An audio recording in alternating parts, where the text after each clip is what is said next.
Wisdom, that's the test. Which rival wisdom team is best? 52 teams of 8 antique rival wisdoms that have passed the test of time to encourage, educate, and entertain generations for centuries.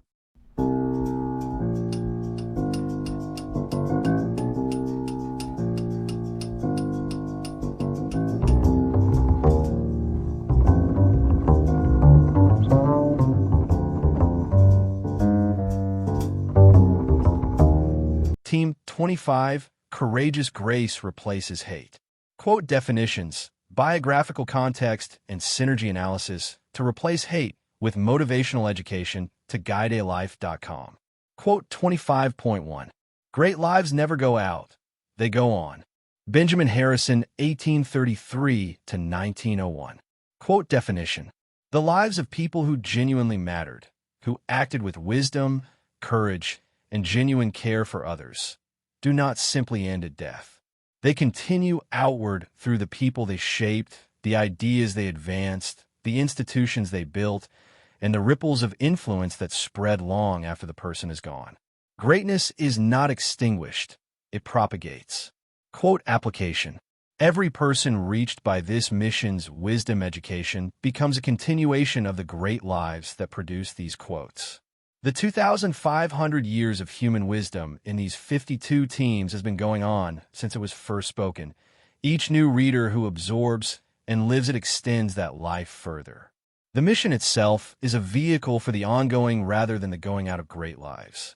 Benjamin Harrison was born in 1833 at North Bend, Ohio, the grandson of President William Henry Harrison and great-grandson of a signer of the Declaration of Independence. He studied at Miami University, read law in Cincinnati, served as a Union Army brigadier general in the Civil War, and became the 23rd President of the United States from 1889 to 1893. He appears in Team 13 as well, where his observation about truth as the seed of victory anchored that team's framework. His observation about great lives going on rather than going out reflects his deep engagement with American history and his conviction, born of a family that had participated in that history across 4 generations. That genuine contribution did not end with the individual who made it, but continued through every person and institution it had shaped. He was living proof of his own principle. His great-grandfather's life was still going on through him. This quote specifically encourages individuals to 1. Understand your own life as a potential continuation of every great life whose wisdom you have absorbed. You are the vehicle through which those lives go on. 2. Invest in genuine greatness, the kind that propagates through others, rather than mere achievement that ends with the achiever. 3. Apply this principle to the mission. Every piece of wisdom shared is a great life going on rather than going out, and every person reached becomes its next vehicle of continuation. Quote 25.2. Reason gains all people by compelling none. Aaron Hill, 1685 to 1750. Quote definition. Genuine reason, honest argument, clear evidence, patient persuasion, is capable of winning everyone over time, precisely because it does not force or coerce. Its power is in its non-compulsion. Reason invites rather than demands, and the assent it earns is therefore genuine rather than performed. Force wins compliance, reason wins people. Quote application. This principle is the methodological foundation of the entire wisdom education mission. The goal is not to compel agreement with the principle that all human beings deserve dignity. It is to reason people into genuine understanding of it. The difference matters enormously. Compelled agreement is as fragile as the compulsion, while reasoned understanding persists because it was genuinely won. Aaron Hill was born in 1685 in London, was educated partly at Barnard Castle and partly in the Ottoman Empire, where he spent time at the court of the Grand Vizier as a young man, and returned to England to become a playwright, poet, theater manager, and entrepreneur whose business ventures, including a scheme to extract beach oil and a project to develop Scots pine forests, were ambitious and mostly unsuccessful. He was a friend of Alexander Pope and corresponded with Samuel Richardson, and his literary works, though largely forgotten today, were respected in his era. His observation about reason and compulsion is his most lasting contribution, capturing with elegant compression the distinction between persuasion and coercion that makes it one of the most practically useful principles in the collection. This quote specifically encourages individuals to 1. Trust the slow but complete power of genuine reason over the fast but hollow power of compulsion. Reason gains all people given time. Compulsion gains compliance but not people. 2. Practice patience with the pace of genuine persuasion. It works by invitation rather than demand, and invitation takes longer than command but produces something more durable. 3. Apply this principle as the operating method of the mission. Never compel, always reason, and trust that reason, consistently applied, gains everyone it genuinely reaches. Quote 25.3. Everything is sweetened by risk. Alexander Smith, 1830 to 1867. Quote definition. The value, intensity, and meaning of any experience, any relationship, any achievement, any act of love or courage is enhanced by the genuine possibility that it might not succeed, might be lost, or might cost something real. Risk is not the enemy of sweetness, but its condition. The safe, guaranteed, costless version of anything is also the blander version. Quote application. The work of replacing hate involves genuine risk, of rejection, of failure, of investing in people and communities that may not respond, of saying the uncomfortable thing that may cost relationships. Alexander Smith's observation reframes that risk as the very thing that makes the work sweet. The genuine possibility of failure is what makes genuine success meaningful, and the genuine cost of commitment is what makes genuine commitment valuable. Alexander Smith was born in 1830 in Kilmarnock, Ayrshire, Scotland, worked as a lace pattern designer in Glasgow, before his poetry attracted attention, published a life drama in 1853 to considerable acclaim, and became a poet and essayist whose Dreamthorpe, a collection of reflective essays about rural life and the life of the mind, is considered a small masterpiece of the genre. He died of typhoid fever at 37, leaving behind a modest but genuinely original body of work that is still read by those who find it. His observation about risk and sweetness reflects both his poetic sensibility. He was attuned to the intensity that genuine stakes create, and his personal experience of creative life that involved real risk of failure and real sweetness of occasional success. He had lived enough of both to understand their relationship. This quote specifically encourages individuals to 1. Embrace rather than minimize the risk inherent in genuine commitment, genuine love, and genuine creative work. The risk is not the problem but the condition of the sweetness. 2. Recognize that the guaranteed, safe, costless version of any significant endeavor is also the less meaningful version. The stakes are what make the experience matter. 3. Apply this to the mission. The risk of investing in human transformation and sometimes not seeing the result is precisely what makes the moments of genuine transformation as sweet as they are. Quote 25.4. Love is the crowning grace of humanity. Petrarch 1304 to 1374. Quote definition. Among all the qualities and capabilities that distinguish human beings, reason, language, creativity, moral sense, love stands as the highest and most defining. It is not merely one virtue among others but the crown that gives all others their ultimate meaning and direction. Without love, every other human capacity is incomplete. With it, even modest capacities are ennobled. Quote application. The mission of making America wiser and kinder names kindness as its goal, but Petrarch's principle names what kindness ultimately expresses. Love as the crowning grace that gives every act of wisdom its human meaning. The mission is not ultimately an educational project or a social reform project but a love project, aimed at restoring the crowning grace that hatred has displaced. Petrarch appears in Themes 11 and 19 as well, where his observations about suspicion as friendship's cancer and the shortcut to riches through subtracted desires anchored those frameworks. Here his most elevated declaration takes the stage. Francesco Petrarca was born in 1304 in Arezzo and is considered the father of humanism for his recovery and promotion of classical texts that fueled the Renaissance. He spent 3 decades writing poetry addressed to the idealized Laura, and his engagement with love, both its earthly and its transcendent forms, was the sustained preoccupation of his intellectual and creative life. His identification of love as the crowning grace was not a romantic platitude but a considered philosophical conclusion. He had studied classical virtue, Christian theology, and the full range of human experience, and he concluded that love, the genuine, generous, other-directed concern for another's flourishing, was what elevated and completed everything else that human beings could be and do. This quote specifically encourages individuals to 1. Place love, genuine, other-directed concern for others' flourishing, at the center of moral and personal development rather than treating it as supplementary to more serious virtues. 2. Recognize that wisdom without love is incomplete. It may be accurate without being generous, correct without being kind, which is a diminished form of wisdom. 3. Apply Petrarch's crown metaphor to the mission. Kindness is love expressed practically, and every act of genuine kindness is the crowning grace of humanity in action. Quote 25.5. Have the courage of your desire. George Gissing, 1857–1903. Quote definition. Genuine desire, the authentic longing for what one truly wants from life, from relationship, from creative work, requires courage to pursue because it requires honesty about what actually matters to you and the willingness to be seen wanting it.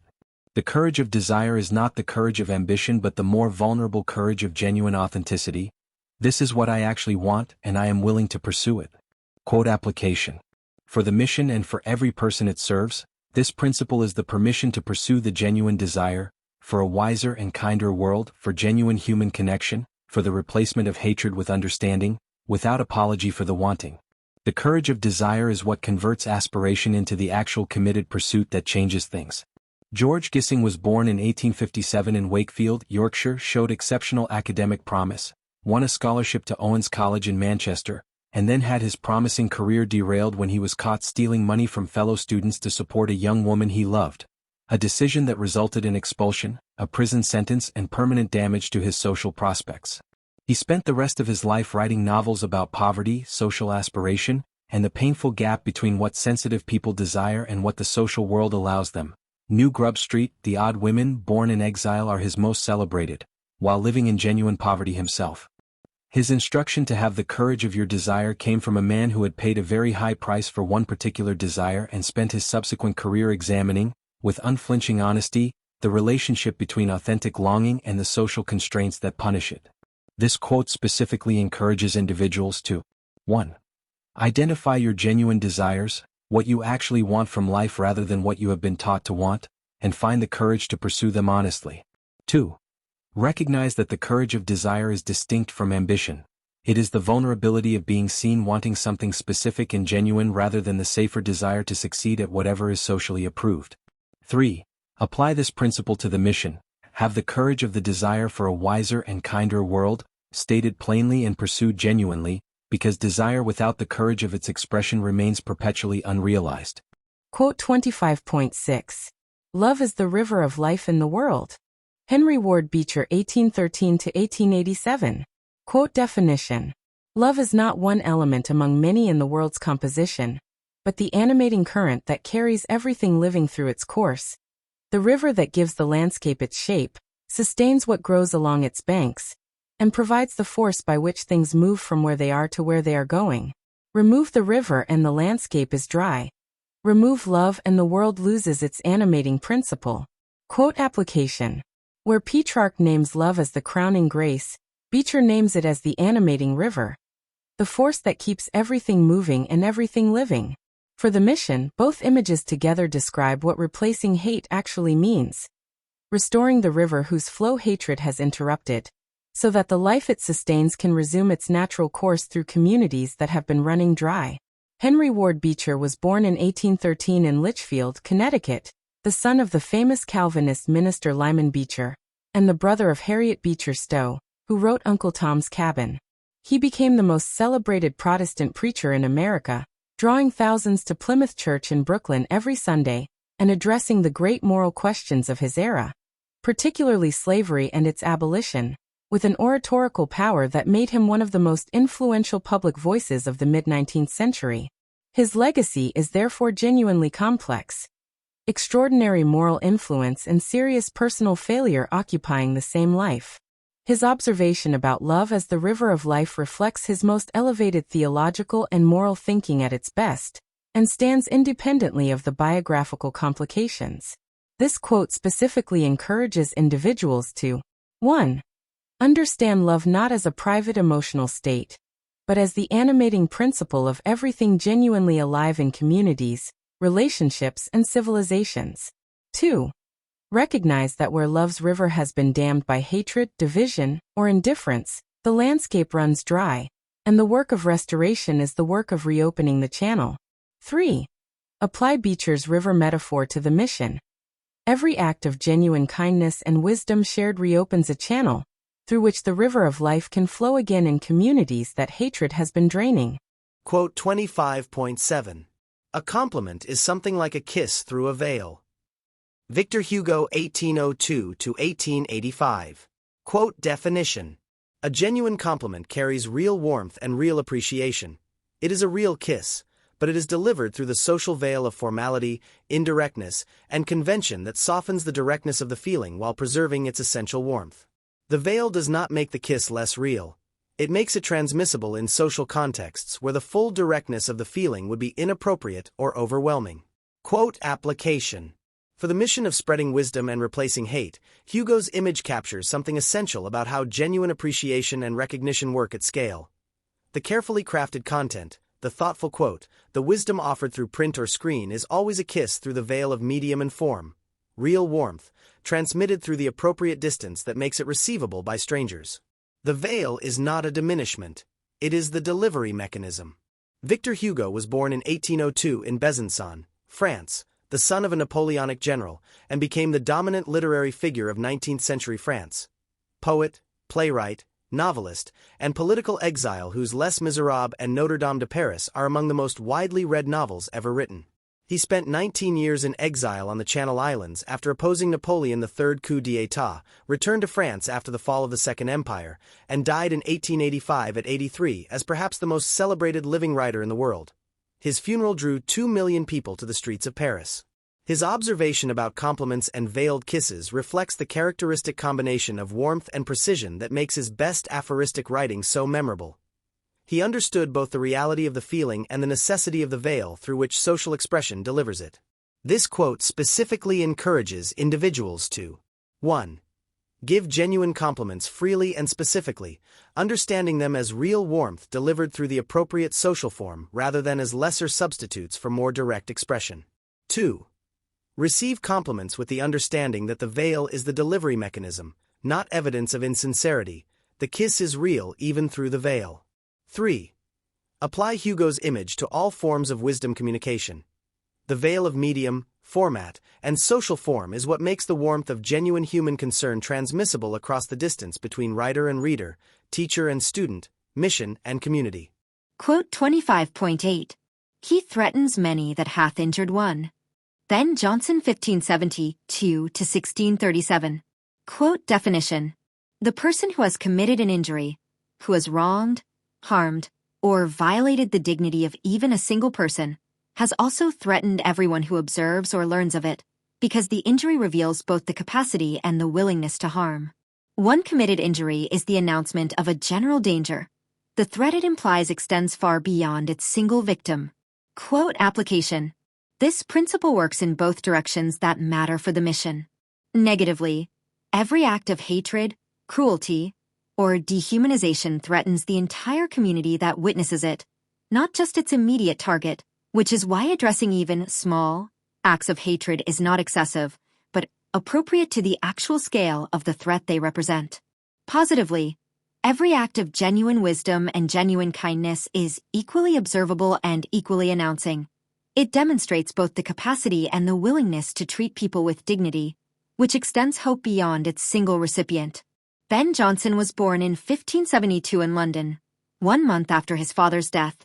Educated at Westminster School under the great classical scholar William Camden, worked briefly as a bricklayer, served as a soldier in the Low Countries, and became the most learned and most technically accomplished playwright of the Shakespearean era.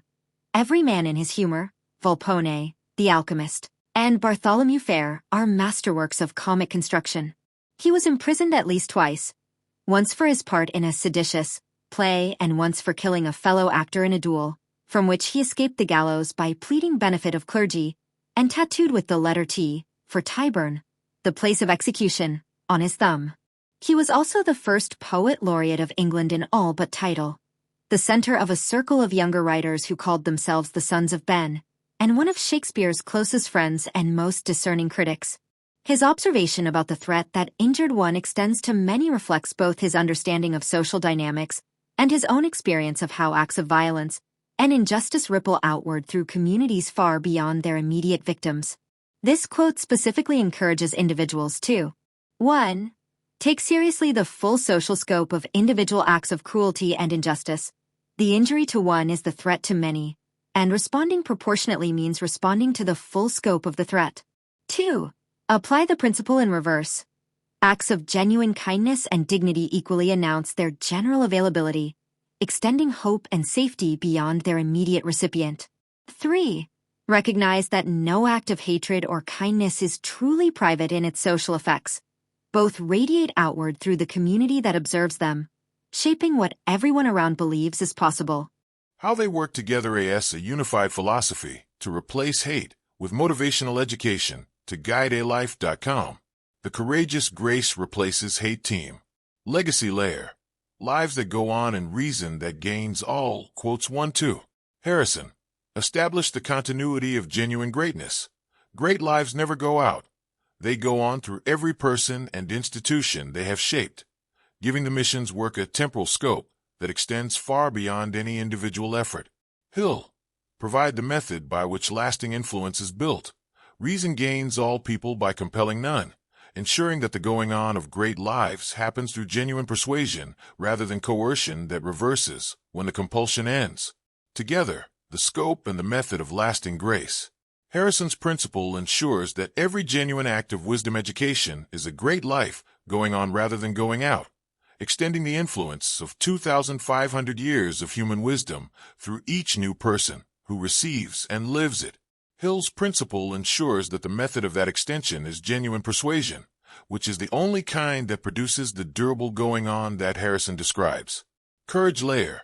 Risk that sweetens and desire with courage. Quotes 3-5. Smith. Reveal risk as the condition of sweetness rather than its enemy. The genuine possibility of failure is what makes genuine success meaningful and genuine commitment valuable. Gissing. Demand the courage of genuine desire, the authentic, vulnerable pursuit of what one actually wants rather than the safer desire to succeed at whatever is socially approved. Together, the courage architecture of graceful living.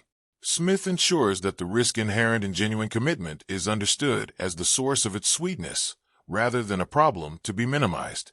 Gissing demands the specific courage of authentic desire, not ambition but genuine wanting, pursued honestly.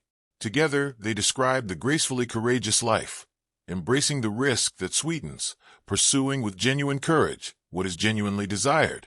Love Layer. Crowning grace and animating river. Quotes 4-6. Petrarch. Name love as the crowning grace of humanity, the highest expression of everything human beings can be, giving all other virtues their ultimate meaning and completion. Beecher. Provide love's dynamic image, the river of life, showing love not as a static achievement but as the flowing, animating force that sustains everything living and shapes the landscape through which life moves. Together, the complete portrait of love as the center of lasting grace. Petrarch names it as the crown, the highest achievement of human character. Beecher names it as the river, the animating current that keeps everything moving and everything living. Together, they describe love as both the destination of human development, Petrarch's crown, and the means by which human life sustains itself and flows forward, Beecher's river. Expression Layer. Veiled kiss and radiating threat or grace. Quote 7-8. Hugo.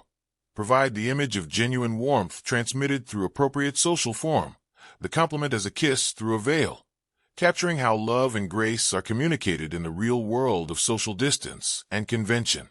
Johnson. Reveal the radiating social effect of every significant act. The injury to one threatens many. The grace extended to one announces its availability to all, giving every individual act its full community-scale significance. Together, the transmission and the social scope of lasting grace. Hugo shows how genuine warmth is delivered through the veil of appropriate form, real but transmissible, warm but socially navigable.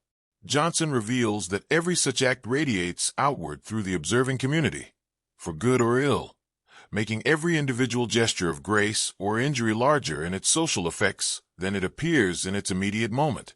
Grace expressed through appropriate form, radiating outward to everyone who witnesses it. That is how grace lasts.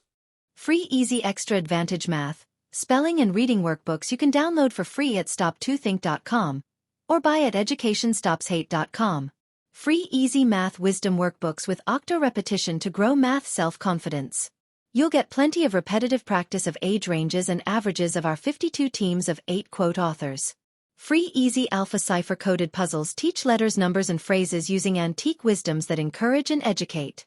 Can you decode this cipher quote of encouragement using either our Learning to Spell or just for fun instructions?